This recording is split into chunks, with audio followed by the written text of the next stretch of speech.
Good evening po sa ating lahat. Ngayon po ako pa ay magluluto ng sinigang na hipon. Babalatan ko po itong labanos. Kuhain ko po siya. Ganito po ang paghiwa ng labanos. Kasi po, sinigang po siya sa hipon. Po. Tsaka pinuin po natin ng okra. Lagyan po natin ng okra. Tsaka po sibuyas po. Lagyan ko na po ng sibuyas. Ito. Tsaka po itong kamatis. Lagyan na po natin sa ating kasirola. Ito po. Balatan po muna natin.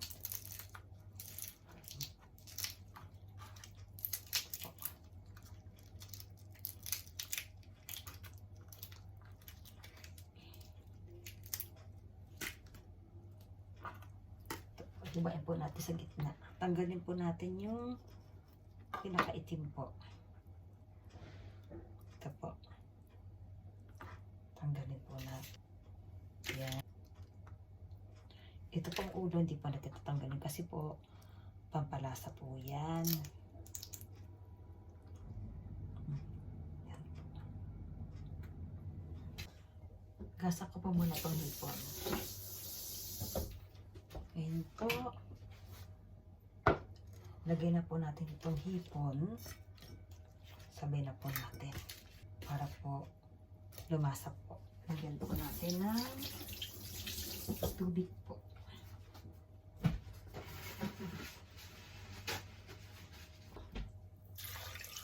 Yan. Lagyan po natin 600 para po masabaw. Ito po. Hiwain na po natin ang ating kangkong. Ito pong kangkong, nahiwa ko na po ito. Hugasan na po natin. Lutuin na po natin ang ating sinigang.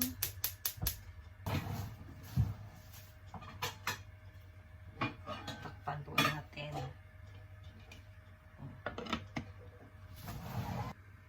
Ito, kumukulo na po. Ayan, lagyan na po natin ang ating labanos po. Ang ating daikong. Tsaka po yung ating okra. Tsaka po sili.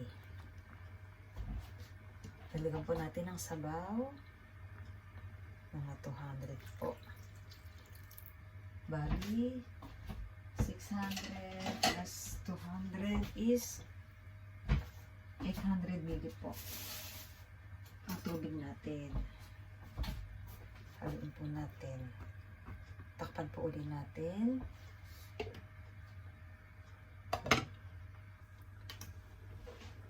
Buksan po natin. Tanggalin po natin ang bula.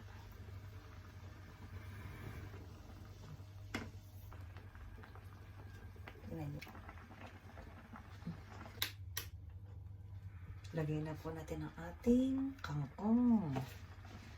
Ito po. Sarap po.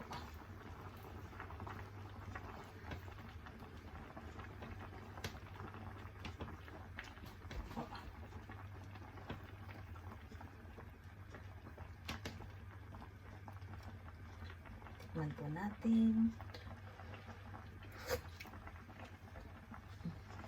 Lagyan na rin na po natin ang ating pangsigang. Ating pangsigang natin.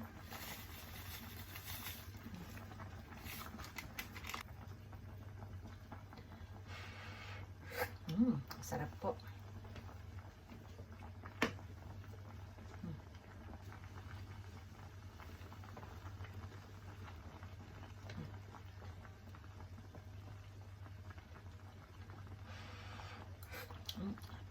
Sarap na po. Ito po.